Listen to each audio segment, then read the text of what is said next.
Hello guys, welcome back to the channel. आज के इस वीडियो के अंदर हम हमारा जो स्ट्रिंग सीरीज है उसको कंटिन्यू करेंगे और हम मीडियम लेवल का क्वेश्चन देखने जा रहे हैं जो है तुम्हारा लीड कोड का question number 567, permutation in a string. Clear? तो सबसे पहले समझते हैं कि क्वेश्चन बोल क्या रहा है। क्वेश्चन के अंदर आपके पास गिवन है टू स्ट्रिंग्स S1 और S2। क्लियर? आपके पास दो स्ट्रिंग्स गिवन है, एक है S1 और एक है S2। अब रिटर्न करना है आपने true if S2 contains a permutation of S1। अगर S2 के अंदर S1 की परम्यूटेशन है तो उस केस के अंदर तो आपको रिटर्न करना है ट्रू, अदरवाइज आपको रिटर्न करना है फॉल्स। क्लियर है? In other words, return true if one of S1's permutation is the substring of S2। अब परम्यूटेशन क्या होता है? परम्यूटेशन का मतलब होता है तुम्हारा रीअरेंजमेंट। क्या होता है? रीअरेंजमेंट। बिल्कुल, अगर एक सिंपल से बेसिक से मतलब की बात करें तो रीअरेंजमेंट ऑफ, तुम करेक्टर्स बोल सकते हो क्योंकि यहाँ पे स्ट्रिंग है, या फिर तुम इसको लेटर्स बोल सकते हो, डिजिट्स बोल सकते हो। तो किसी भी जो तुम्हें कॉम्बिनेशन दे रखा है तुम उसके अंदर जो भी तुम्हारी वैल्यूज है तुम उसको डिफरेंट डिफरेंट तरीके से रीअरेंज कर रहे हो। तो क्या है? Rearrangement of your characters in this case. Clear? अब तुमने क्या बताना है कि S1 क्या, अगर जो S1 तुम्हें दिया हुआ है अगर उसकी कोई भी परम्यूटेशन S2 के किसी भी जगह प्रेजेंट है तो तब तुमने ट्रू रिटर्न करना है, अदरवाइज रिटर्न करना है फॉल्स। अब जैसे एग्जांपल नंबर 1 देखो, S1 जो है यहाँ पर वो है तुम्हारा AB। क्लियर? एग्जाम्पल नंबर 1 समझाते हैं। एग्जाम्पल 1 में तुम्हारे S1 की वैल्यू है A एंड B, और S2 जो है, S2 तुम लोगों को क्या दिया हुआ है? EIDBAOOO, ये है तुम्हारा S2। क्लियर? अब देखो S1 के अंदर जो AB है वो है सेम। AB जो है वो तुम्हें S2 के अंदर यहाँ पे दिख रहा है इस पोजीशन पे, बट अरेंजमेंट डिफरेंट है। लाइक इधर B पहले आ गया, A बाद में आ गया, बट है तो S1 की एक परम्यूटेशन ही, राइट? अगर मैं S1 की परम्यूटेशंस की बात करूं तो यहाँ पे S1 के दो परम्यूटेशन हो सकते हैं तुम्हारे पास, AB या BA, क्योंकि परम्यूटेशन यही होती है ना कि डिफरेंट तरीके से हमने रीअरेंज कर दिया, राइट?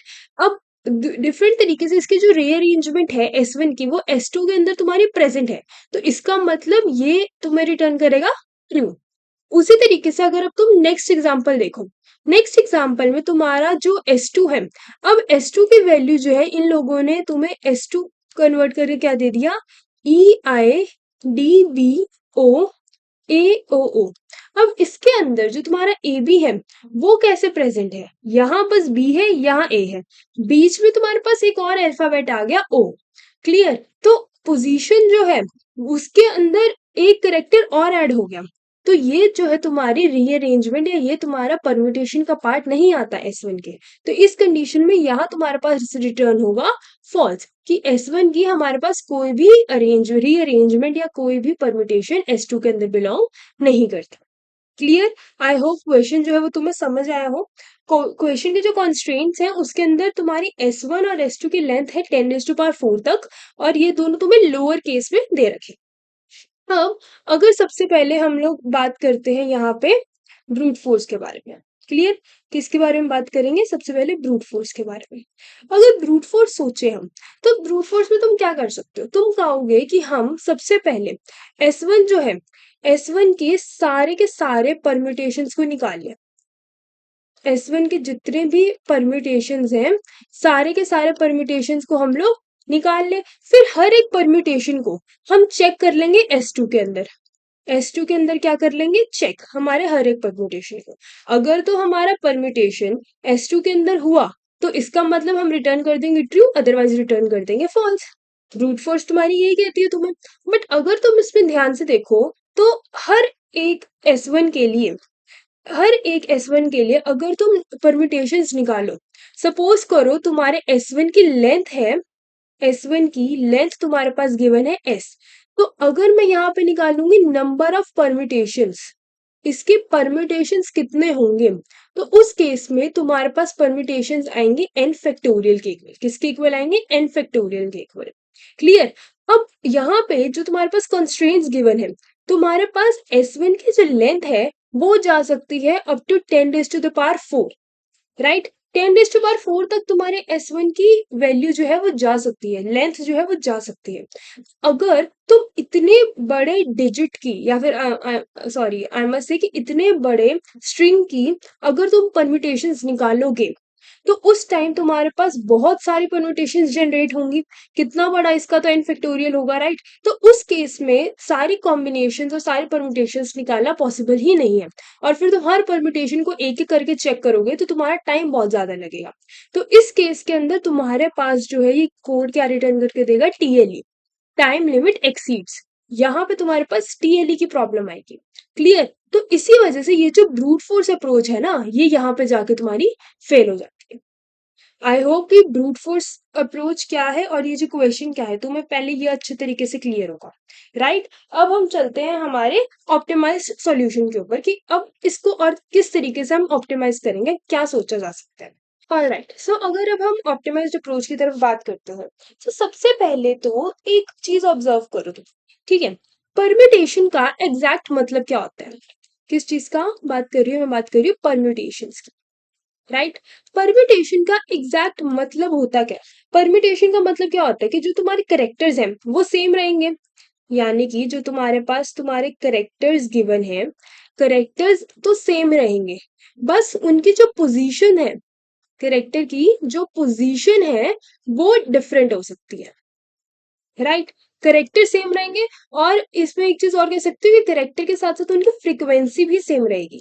करेक्टर सेम रहेंगे, उसकी फ्रीक्वेंसी सेम होगी, बस उसकी जो पोजीशन है वो तुम्हारे पास डिफरेंट हो सकती है, राइट? जैसे कि हमने S1 तुम्हारे पास ए बी गिवन था तो इसकी दो परम्यूटेशन आ रही थी, या बी पहले आ जाए ए बाद में आ जाए, या ए पहले आ जाए बी बाद में आ जाए, राइट? तो इसकी दो ही परम्यूटेशन थी हमारे पास। सो नंबर ऑफ करेक्टर्स देखो सेम है, इसके अंदर भी करेक्टर दो है, बी और ए। और इधर S1 के अंदर ओरिजिनल तुम्हारी ए की फ्रीक्वेंसी थी 1, यहाँ पे भी ए की फ्रीक्वेंसी है 1, यहाँ पे बी की फ्रीक्वेंसी थी 1, यहाँ पर भी बी की फ्रीक्वेंसी है 1। तो करेक्टर सेम है, फ्रीक्वेंसी सेम है, बट पोजीशंस आर डिफरेंट।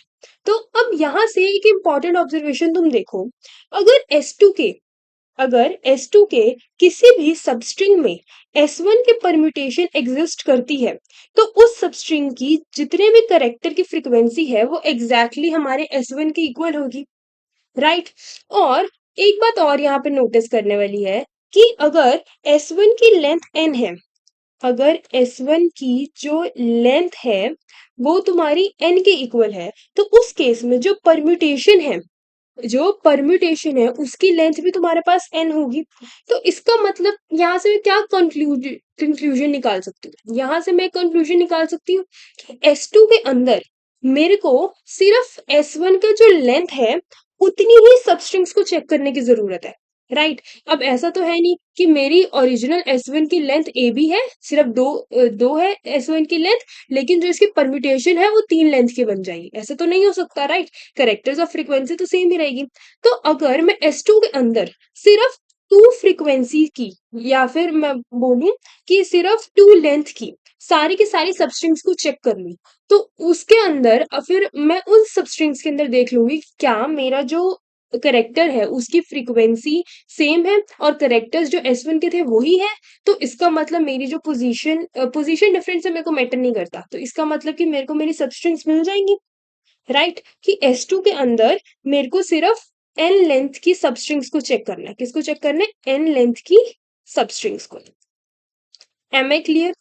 अब किसी भी जगह पर अगर तुम्हें किसी पर्टिकुलर लेंथ की सबस्ट्रिंग्स को चेक करना है तो यहां पर हमारे पास एक बहुत इंपॉर्टेंट कंसेप्ट आता है ऑफ योर स्लाइडिंग विंडो। किसका कंसेप्ट आता है? Your sliding window, right?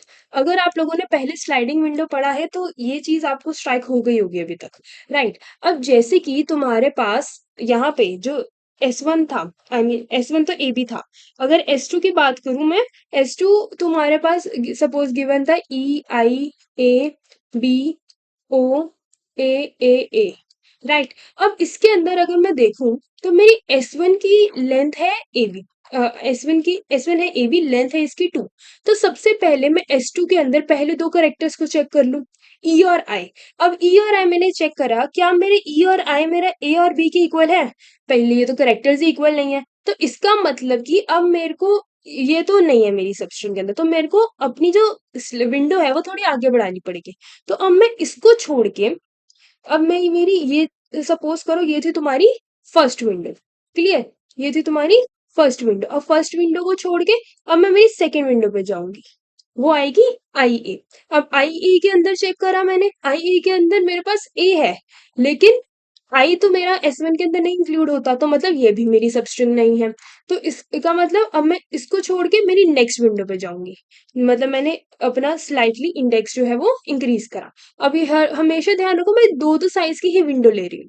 अब मैं इसके लूंगी, अब यहाँ पे देखो ए बी और ए बी, मेरे को मेरे करेक्टर्स भी सेम है, फ्रीक्वेंसी भी सेम है, तो इसका मतलब मेरे को मेरी सब स्ट्रिंग मिल गई। तो यहाँ से मैं तो रिटर्न कर दूंगी ट्रू। अगर मान लो ये भी ना होती तो उस टाइम मैं फिर नेक्स्ट जाती, फिर मैं इसके नेक्स्ट जाती, फिर मैं इसके नेक्स्ट जाती। तो इस वे में मैं क्या कर रही हूँ, मैं बार बार मेरी जो विंडो है ना उसको थोड़ा थोड़ा करके शिफ्ट कर रही हूँ एक एक इंडेक्स से आगे, क्लियर। और उतनी ही लेंथ की मैं विंडो को चेक कर रही हूँ जितने लेंथ का मेरा एस वन मेरे पास गिवन है, राइट। आई होप कि ये अप्रोच जो है तुम्हें समझ आई हो। अब एक बार मैं अगर इस अप्रोच को समराइज करूं कि हम इस क्वेश्चन के अंदर कर क्या रहे हैं, क्लियर। एक बार यहाँ पे मैं सारे के सारे जो तुम्हारे इसके स्टेप्स हैं ऑप्टिमाइज्ड अप्रोच के, मैं एक बार तुम्हें वो लिख के दिखाती हूँ। वेट अ मिनट, उसको इरेज करते हैं। अब सबसे पहले मैं यहाँ पे सारे के सारे स्टेप्स लिखती हूँ। हम कर क्या रहे हैं, हम सबसे पहले ना एक वेरिएबल बना लेंगे n, जिसके अंदर तो मेरा स्टोर होगा s1 की लेंथ, एम आई राइट। सबसे पहले हम हमारी S1 की लेंथ स्टोर कर लेंगे। अब एक चीज है कि फ्रीक्वेंसी को स्टोर करने के लिए तो हम लोग क्या करते हैं, फ्रीक्वेंसी को स्टोर करने के लिए बेस्ट तरीका है एरे बनाना। तो हम S1 के लिए एक फ्रीक्वेंसी एरे क्रिएट कर लेंगे, S1 के लिए क्रिएट कर लेंगे एक फ्रीक्वेंसी एरे, जिसके अंदर हम S1 के सारे करेक्टर्स की फ्रीक्वेंसी को स्टोर करके रख लेंगे कि कितनी फ्रीक्वेंसी, जैसे हमारे पास A और B था तो A की फ्रीक्वेंसी 1 और B की फ्रीक्वेंसी 1, क्लियर। अब उसके बाद मैंने क्या किया, उसके बाद मैंने मेरा जो एक और फ्रीक्वेंसी बनाया। अब मैंने किसके लिए बनाया, मेरी S2 के लिए नहीं, सॉरी, अब मैं एक और फ्रीक्वेंसी एरे बनाऊंगी। अब ये फ्रीक्वेंसी एरे होगा मेरा विंडो की फ्रीक्वेंसी के लिए, कि जो मैं पर्टिकुलर स्लाइडिंग विंडो ले रही हूँ ये उसकी फ्रीक्वेंसी का मैं एरे बना रही हूँ, राइट। अब जो जो मैं विंडो लूंगी मैं उसकी फ्रीक्वेंसीज को स्टोर करती रहूंगी, क्लियर। अब जब मैंने ये चीज कर ली, अब सबसे पहले मैं क्या करने वाली हूँ, मैं मेरा जो S2 है उसको ट्रेवर्स करूंगी। S2 को ट्रेवर्स करते करते मैं जैसे जैसे एक एक एन लेंथ तक की सबस्ट्रिंग पे पहुंचूंगी, मैं उसकी फ्रीक्वेंसी को मेरी विंडो फ्रीक्वेंसी एरे के अंदर स्टोर करती रहूंगी, राइट। अगर उसके बाद जब मैंने स्टोर कर ली, फिर मेरा क्या काम है, मेरा काम है कंपेयर करना, कंपेयर करना इन दोनों फ्रीक्वेंसी एरेज को। अगर तो मेरी दोनों फ्रीक्वेंसी एरेज जो हैं वो इक्वल हैं, अगर दोनों फ्रीक्वेंसी एरेज इक्वल हैं, इसका मतलब कि मेरे को मेरी जो रिक्वायर्ड सबस्ट्रिंग थी, जो रिक्वायर्ड परम्यूटेशन था वो मिल गया। दैट मीन्स मैं यहाँ से तो रिटर्न कर दूंगी ट्रू। अगर मान लो मेरे को नहीं मिला, तो इसका मतलब है, अगर नहीं मिला फॉल्स आया, तो इसका मतलब कि मेरी ये वाली जो मैंने विंडो ली थी ना वो मेरी विंडो आंसर नहीं है, वो वाला सबस्ट्रिंग आंसर नहीं है। तो इसका मतलब मेरे को मेरी विंडो को और स्लाइड करना पड़ेगा, तो मैं एक विंडो और आगे बढ़ूंगी। तो उसके लिए मैं क्या करूंगी, जैसे कि अगर तुम्हारे पास एग्जाम्पल में ऐसे था ई आई बी ए ओ ए ओ ओ, राइट। तो अगर मैंने पहले ये वाली विंडो ली हुई थी, अब मेरा ये आंसर नहीं है, मेरे को पता चल गया, तो मेरे को विंडो शिफ्ट करनी है। तो विंडो में शिफ्ट कैसे करती हूँ, अब ई को हटा दूंगी और बी को ऐड कर लूंगी, यानी कि आई और बी, क्लियर। तो मैं क्या करूंगी, यहाँ पे मैं अगर फॉल्स हुआ तो उस केस में मैं क्या करूंगी, मैं मेरा लेफ्ट वाला जो करेक्टर था, लेफ्ट वाले करेक्टर को रिमूव करूंगी, राइट। और मैं मेरा राइट वाला जो करेक्टर है, राइट वाले करेक्टर को ऐड करूंगी, राइट। यही चीज कर रही हूँ मैं। तो ये मैंने चीज परफॉर्म करनी है। इसको करने के बाद मैं वापस से मेरी विंडो फ्रीक्वेंसी एरे के अंदर मेरी वैल्यूज डालूंगी और फिर कंपेयर करूंगी। अगर ऐसे करते करते तुम्हारी पूरी की पूरी जो ये स्ट्रिंग थी S2 थी वो ट्रेवर्स हो गई और तुम्हें कोई भी तुम्हारी रिक्वायर्ड सबस्ट्रिंग ऐसी नहीं मिली जो परम्यूटेशन हो S1 का। तो इसका मतलब इस पूरे क्वेश्चन के अंदर तुम्हारे पास कोई भी S1 की सबस्ट्रिंग S2 के अंदर तो नहीं एग्जिस्ट करती। तो लास्ट में तुम रिटर्न कर दोगे उस केस में फॉल्स। अगर ऐसा नहीं हुआ तो बीच में ही किसी केस में तुम्हारा ट्रू आंसर आ जाएगा। आई होप कि ये चीज तुम्हें क्लियर हो कि हमने किस तरीके से सोची, राइट। अब अगर इस क्वेश्चन की टाइम कॉम्प्लेक्सिटी की बात करूं तो टाइम कॉम्प्लेक्सिटी यहाँ मेरे पास होगी बिग ऑफ m के इक्वल। क्लियर। m यहाँ पे क्या है, m is your S2 dot length. S2 की लेंथ है तुम्हारे पास m। क्लियर है, क्योंकि हम S2 को ही तो पूरा का पूरा ट्रेवर्स कर रहे हैं। तो S2 की लेंथ है तुम्हारी m। और अगर स्पेस कॉम्प्लेक्सिटी की बात करें तो स्पेस कॉम्प्लेक्सिटी यहाँ तुम्हारे पास आएगी बिग ऑफ 1। बिग ऑफ 1 क्यों आएगी, इनफैक्ट हमने फ्रीक्वेंसी एरेज बनाए हैं, बट क्योंकि तुम्हें क्वेश्चन के अंदर ऑलरेडी गिवन था कि जो तुम्हारी फ्रीक्वेंसी एरे है वो आई मीन जो जितने भी तुम्हारे करेक्टर्स हैं वो सारे लोअर केस में है। तो लोअर केस में तुम्हारे पास तुम्हारे 26 अल्फाबेट्स ही होते हैं। तो जो तुम फ्रीक्वेंसी एरे बनाओगे वो भी सिर्फ 26 साइज की ही बनाओगे। तो इसका मतलब जो तुम्हारा साइज है वो तो कांस्टेंट है ना। तो स्पेस कॉम्प्लेक्सिटी भी तुम्हारी कांस्टेंट आएगी। क्लियर। आई होप ये जो पूरा का पूरा क्वेश्चन है तुम्हें अच्छी तरीके से समझ आया होगा। अब हम इसका करने वाले हैं कोड इन जावा। सो अब इसका लिखते हैं सबसे पहले हम कोड। तो कोड के लिए सबसे पहले हम क्या करेंगे, सबसे पहले मैं मेरा एक n को इनिशियलाइज करूंगी। n को किससे इनिशियलाइज करूंगा, I will initialize with S1 dot length. Clear. S1 की लेंथ से इनिशियलाइज करिए। उसके बाद मैं इंट m को इनिशियलाइज करूंगी with S2 dot length. n आ गया, m आ गया। अब एक चीज और, अगर तुम्हारे परम्यूटेशन की लेंथ जो है सबसे पहले अगर मान लो कि तुम्हारा जो लेंथ है n की, आई मीन जो तुम्हारी सब S1 की लेंथ है, अगर वो ही बड़ी हो गई तुम्हारी S2 की लेंथ से, राइट, कि जो तुम्हें परम्यूटेशन फाइंड करने के लिए बोली है अगर उसकी लेंथ ही तुम्हारी जो पूरी की पूरी स्ट्रिंग तुम्हें S2 की गिवन है उससे बड़ी हो गई, तो इसका मतलब वहां पे तो तुम्हारी ये एग्जिस्ट करेगी ही नहीं परम्यूटेशन। तो उस केस में तो हम रिटर्न कर देंगे फॉल्स। क्लियर, उस केस में हम डायरेक्ट ही फॉल्स रिटर्न कर देंगे। अदरवाइज अब हम क्या करने वाले हैं, सबसे पहले अब हमारे एरेज बना लेते हैं। तो सबसे पहले हम फ्रीक्वेंसी एरे बनाते हैं हमारा ये S1 के लिए। क्लियर। S1 की फ्रीक्वेंसी एरे को हम कैसे बनाएंगे, न्यू इंट साइज क्या है हमारा, साइज है हमारा 26, क्योंकि लोअर केस अल्फाबेट है। और एक हमने हमारी विंडो के लिए बनानी थी फ्रीक्वेंसी एरे। तो विंडो के लिए फ्रीक्वेंसी एरे जो है इसका साइज भी क्या है, न्यू इंट 26, राइट। अब हमने हमारे दोनों के दोनों जो फ्रीक्वेंसी एरेस थे वो बना दिए। अब सबसे पहले हम जो S1 है, S1 की फ्रीक्वेंसीज को स्टोर करेंगे। S1 की जो फ्रीक्वेंसीज है उसको हम स्टोर करेंगे। स्टोर कैसे करेंगे, लूप लगा लेते हैं। फॉर इंट सपोज करो k को मैंने इनिशियलाइज कर दिया from 0, right, k less than your n, k plus plus. और हर केस में मैं क्या करूंगी, मैं मेरा करेक्टर निकालूंगी। करेक्टर CH या फिर करेक्टर निकालने की जगह डायरेक्ट ही कर लेते हैं हम इसको। फ्रीक्वेंसी एरे के अंदर मैं मेरा S1 dot char at, S1 dot char at किस पोजीशन पे, केथ पोजीशन पे जो मेरा करेक्टर है उसमें से, उसके अंदर से जो केथ पोजीशन में मेरा करेक्टर है उसके अंदर से मेरे को माइनस करना पड़ेगा ए को। ये मैं क्यों कर रही हूँ, ताकि मेरा जो array index out of bound वाली कंडीशन आ जाए। क्योंकि अगर हम देखें तो इसके अंदर जो पूरा का पूरा तुम्हारा एरे है, राइट, जो फ्रीक्वेंसी एरे तुम बना रहे हो हम यहाँ सिर्फ 26 साइज का ले रहे हैं, लेकिन जो लोअर केस में जो ए होता है ना उसकी ही स्काई वैल्यू 97 होती है। तो हम उसको हमने इस पर्टिकुलर रेंज के अंदर लाने के लिए जो भी हमारा करेक्टर आएगा हम उसको ए में से सब्ट्रैक्ट कर देंगे। क्लियर। तो उसकी फ्रीक्वेंसी हमने कर दी प्लस प्लस। और साथ ही यहीं पे मैं एक काम करूंगी कि जो मेरा स्लाइडिंग विंडो होगा ना, स्लाइडिंग विंडो को भी मैं यहीं से इनिशियलाइज कर दूंगी, राइट। जो मेरा, क्योंकि जो S1 का मेरा करेक्टर्स होगा वो मेरा स्लाइडिंग विंडो के अंदर भी आएगा।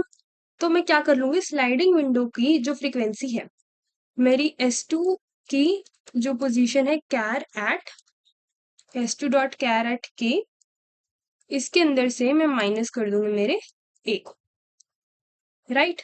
और यहां से इसको भी मैं कर दूंगी प्लस प्लस। मैंने मेरी विंडो को भी इनिशियलाइज कर दिया मेरे फर्स्ट अल्फाबेट से, और मैंने मेरी फ्रीक्वेंसी के अंदर उसकी वैल्यू भी स्टोर कर दी। अब S1 की फ्रीक्वेंसी भी स्टोर होगी, विंडो भी इनिशियलाइज हो गया। अब इसके बाद सबसे पहले मैं चेक कर लेती हूँ क्या अभी तक जो मेरी विंडो थी राइट, अभी तक जो मेरी एन साइज की विंडो थी उसके अंदर क्या मेरा ये दोनों एरेज इक्वल हैं? अगर तो सबस्ट्रिंग हुआ तो इन दोनों की फ्रीक्वेंसी एरेज भी इक्वल होंगे। तो इसके लिए हमारे पास जावा में एक इनबिल्ट फंक्शन होता है एरेज डॉट इक्वल, तो हम उसको यूज करेंगे। अगर एरेज डॉट इक्वल्स है हमारे कौन कौन से, एक है हमारा फ्रीक्वेंसी, यहाँ पे ये विंड नहीं आएगा, यहाँ पे आएगा विंडो, राइट, क्योंकि हमने नाम विंडो दिया हुआ है। क्या हमारा फ्रीक्वेंसी और जो विंडो है, क्या ये दोनों एरेज जो है ये इक्वल है? अगर ये दोनों एरेज मेरे पास इक्वल हैं तो उस केस में मैं रिटर्न कर दूंगी ट्रू, कि हाँ भाई मेरे पास परम्यूटेशन जो है वो एग्जिस्ट करती है। एम आई राइट? अगर अभी ट्रू नहीं होता तो उस केस में मैं क्या करूंगी, फिर मैं एक लूप चलाऊंगी for int i is equals to n से लेके एन से क्यों चला रही हूँ कि पहले एन तक की जो वैल्यूज है, पहले जो मेरे फर्स्ट S1 का साइज है, S1 की लेंथ है, वहां तक तो मैं ऑलरेडी ट्रेवर्स कर ही चुकी मेरी विंडो 1 के अंदर। अब मैं उसके आगे से स्टार्ट करूंगी, फिर मैं सारे करेक्टर्स के अंदर मैं क्या एनालाइज करूंगी, इसकी लेंथ जाएगी मेरी जब तक मेरी S2 की लेंथ कवर नहीं होती, राइट। आई प्लस प्लस, सबसे पहले मेरा क्या काम था, सबसे पहले काम था कि ऐड करना एक न्यू करेक्टर। जो अगला करेक्टर है, अगर ये वाली पर्टिकुलर विंडो आंसर नहीं है तो मतलब मेरे को विंडो शिफ्ट करनी पड़ेगी, तो मैं एक करेक्टर ऐड करूंगी। तो करेक्टर ऐड कैसे करूंगी, मैं मेरा विंडो के अंदर मैं S2 डॉट कैर एट, अब S2 डॉट कैर एट किस पोजीशन पे होगा, ith पोजीशन पे, सेम माइनस ए, इसको कर दूंगी प्लस प्लस, राइट। अब अगर मैंने एक करेक्टर ऐड किया है तो मेरे को जो मेरी विंडो का जो सबसे फर्स्ट एलिमेंट होगा उसको हटाना भी तो पड़ेगा, राइट। तो अब रिमूव कर देना है यहाँ से मेरा जो फर्स्ट एलिमेंट था विंडो का, उसको रिमूव कैसे करेंगे कि उसकी फ्रीक्वेंसी को ही 0 कर देंगे। तो window of S2 dot char at, S2 dot char at your किस पोजीशन पे, i minus n, clear, i minus n minus i minus n minus a, इस पोजीशन को हमने कर दिया माइनस, राइट। तो हमने उसको इग्नोर कर दिया, अब ऐड भी कर दिया और हमने हमारा प्रीवियस कैरेक्टर जो फर्स्ट कैरेक्टर था उसको रिमूव भी कर दिया। तो लाइक अब हमारे पास न्यू विंडो यहाँ से मिल गई। अब जब न्यू विंडो आ गई तो अब उसको कंपेयर कर लेते हैं। कंपेयर कैसे करेंगे, सेम वही चीज, अगर हमारा जो ये एरेज डॉट इक्वल्स है हमारे फ्रीक्वेंसी और विंडो के, तो उस केस में रिटर्न कर देना है ट्रू, अदरवाइज मेरा जो आंसर है, अगर इस केस में मेरा ट्रू नहीं हुआ तो लास्ट में मेरे पास जो मेरा आंसर है वो क्या रिटर्न होके आएगा, फॉल्स, क्लियर। तो ये था आपका इस क्वेश्चन का कोड, इसको रन करते हैं।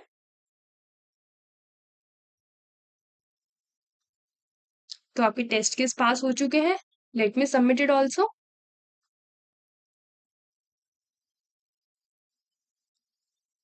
सो ये आपका ऑप्टिमाइज सॉल्यूशन है। आई होप कि ये जो पूरा क्वेश्चन है बहुत अच्छे तरीके से आपको समझ आया होगा। ये इंटरव्यू के लेवल से बहुत इंपॉर्टेंट क्वेश्चन है और काफी अच्छी कंपनीज में पूछा भी गया है। अब इसके बाद हम इसी सीरीज के अंदर नेक्स्ट और क्वेश्चंस करेंगे जो इंटरव्यू लेवल के लिए बहुत इंपॉर्टेंट है स्ट्रिंग्स टॉपिक के ऊपर। सो तब तक अगर कोई भी डाउट है तो you can ask me in the comment section. Till then keep learning and keep learning.